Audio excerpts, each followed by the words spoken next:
নমস্কার বন্ধুরা, সবাইকে দোল পূর্ণিমার শুভেচ্ছা জানিয়ে আজকে আবার একটা নতুন ভিডিও শুরু করলাম। এখন সকাল এই 11টার দিক করে হবে। সকালের দিকে প্রচণ্ডই ব্যস্ত ছিলাম।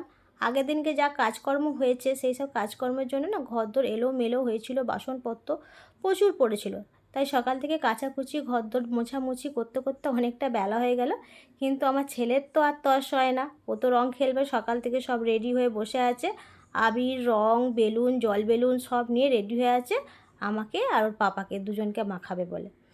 আর তাই কাজকর্ম সেরে নিয়ে এবার এলাম রং খেলতে। এই হলো আমাদের তিনজনের রং খেলা। রং বলতে গেলে আবির খেলা, আবির দিয়েই আমাদের খেলা হলো। আর আমাদের ঘরে তিনজন ছাড়া তো আর কেউ নেই যে রং মাখামাখি করব, তাই তিনজনেই মজা করে একটু রং খেলে নিলাম। আর আমার ছেলে আমাকে মাখাবে, বাবাকে মাখাবে, সবাইকে মাখাবে, কিন্তু ওকে কেউ মাখাতে পারবে না, দেখেছো? কিছুতেই মাখবে না, ও সবাইকে মাখিয়ে দেবে। আমাকে আবার মারছে, আমি মাখাচ্ছি বলে আমাকে মারছে, বলে সরে যাও, আমাকে মাখাবে না। এই অবস্থা। আবার বায়না ধরেছে সকাল থেকে যে চলো আমরা তো রং খেলে নিই, রং খেলে নিই, আমাকে মামা বাড়িতে দিয়ে আসবে, চলো সেখানে গিয়ে আমি রং খেলবো। কারণ আমার এখানে খেলার সঙ্গী কেউ নেই, সেখানে সব অনেক বাচ্চারা রয়েছে, সবাই মিলে একসঙ্গে রং খেলবে। তাই সব কিছু যন্ত্রপাতি মানে ফিচকিরি আর কি, রং, বেলুন সব কিছু প্যাকেটের মধ্যে গোছানো আছে। এখানে রং খেলে নিয়ে ও বেরিয়ে যাবে সেখানে রং খেলতে। আমিও ভাবলাম চলো তাহলে যাই, গিয়ে রং মাখামাখি করে আসি। আর তোমাদের দাদা তো আমাদেরকে দিয়ে ও বেরিয়ে যাবে রং খেলতে বন্ধুদের সঙ্গে। রং খেলাখেলি ওও করবে, মানে ও রং খেলা মানে মাঠে গিয়ে ফুটবল খেলা, এই অবস্থা। রং খেলে নিয়ে ও আবার বললো যে তোমাদেরকে দিয়ে আসি, দিয়ে এসে তারপর আমি বেলায় যাব। এই হলো আমার ঠাকুরকে রং মাখানো। রং মানে একটু ঠাকুরকে আবির দিলাম, একটু ফুল ধূপ জ্বেলে দিলাম ঠাকুরের কাছে।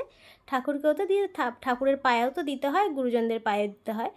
ঠাকুরকে অল্প করে একটুখানি ঠাকুরের পায়ে আবির দিয়ে আর ফুল ধূপ দিলাম।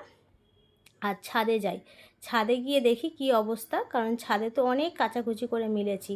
আর আজকে ছাদে মিলে দিয়েছি, নিচে মিললে না শুকনো হবে না, তাই যাব বলে না ছাদেই মিলে দিয়েছি, যাতে তাড়াতাড়ি শুকনো হয়ে যায়। তাই সব কিছু তুলে দিয়ে তারপর বেরোবো, এই জন্য ছাদে এলাম এগুলো সব তুলে নেব বলে। আর দেখতেই পাচ্ছ ভূত হয়ে গেছি। সবাইকে দোল পূর্ণিমার অনেক অনেক শুভেচ্ছা। আর এখন হচ্ছে যাব, রেডি হয়ে গেছি, আজকে যাব বাগনান, তাই সেখানে দোল খেলবো আর কি। এখানে ছেলেটা বায়না করছে কাল থেকে, মা আমাকে মামা বাড়ি নিয়ে চলো, মামা বাড়ি নিয়ে চলো, মামা বাড়িতে গিয়ে দোল খেলবো।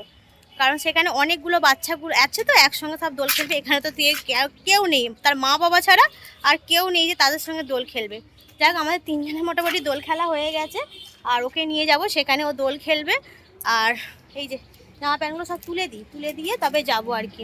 সেখানেই দুপুরবেলা খাওয়া দাওয়া হবে, বলে দেওয়া হয়েছে তোমার বাড়িতে যাচ্ছি, গিয়ে খাওয়া দাওয়া হবে। এই অবস্থা, ঘরের কাজকর্ম সব সারলাম, সাথে সাথে 11টা বেজে গেল। চলো তুলে দিই এগুলো সব। চলে এলাম বাড়িতে, আর এসে এই যে আমার কর্তামশাই তার শ্বশুর শাশুড়ি মশাইয়ের পায়েতে আবির দিচ্ছে আর কি। আর আমার ছেলে এসেই তার রং নিয়ে বালতিতে গুলতে আরম্ভ করে দিয়েছে। যাই হোক, ও আমাদেরকে দিয়ে ও এক্ষুনি বেরিয়ে যাবে। তার ওই বন্ধুরা সব ওয়েট করছে আর কি, বন্ধুদের সঙ্গে রং খেলবে তো, তাই ওয়েট করছে, আমাদেরকে দিয়েই ও বেরিয়ে যাবে। তাই বাবা মাকে আবির দেওয়া হয়ে গেল। এই যে শালাবাবুকে এবার আবির দেবে। এটা হলো আমার ভাই, শালাবাবুকে বলে এসো বুড়ো তোমাকে আবির দিয়ে দিই। তাই ওকে একটু আবির মাখিয়ে দিয়ে এবার বেরিয়ে যাবে। আর আমার ছেলের আনন্দের শেষ নেই, এখানে এসে জলের তো অগাধ, একবারে জলের কোনো অভাব নেই।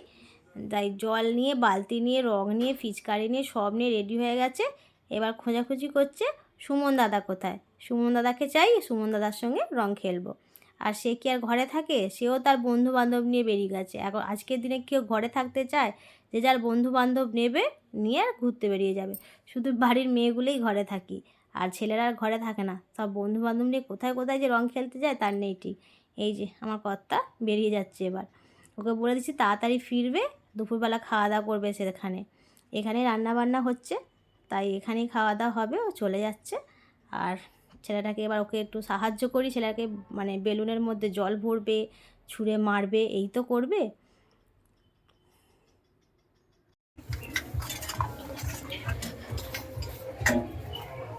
দেখি তোর মূর্তিটা দেখি কেমন লাগে তোকে।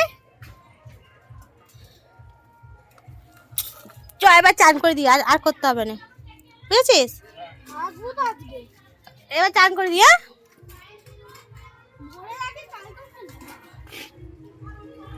চান করে দিয়ে এবার।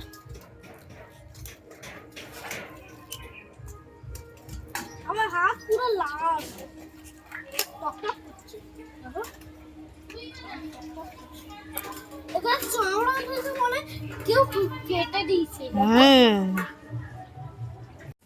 দুপুরবেলা খাওয়া দাওয়া সেরে এই যে শুয়ে পড়েছি, আর দিদির নতুন ঘরে শুয়েছি আর কি। মায়ের ঘরে শুয়েছে আমার কর্তামশাই, সে তো পেটে ভাত পড়লে আর রক্ষে নেই, সে শুয়ে পড়েছে, সেখানে ঘুমাচ্ছে। আর এখানে দিদির ঘরেতে এসে আমরা সব শুয়ে পড়েছি।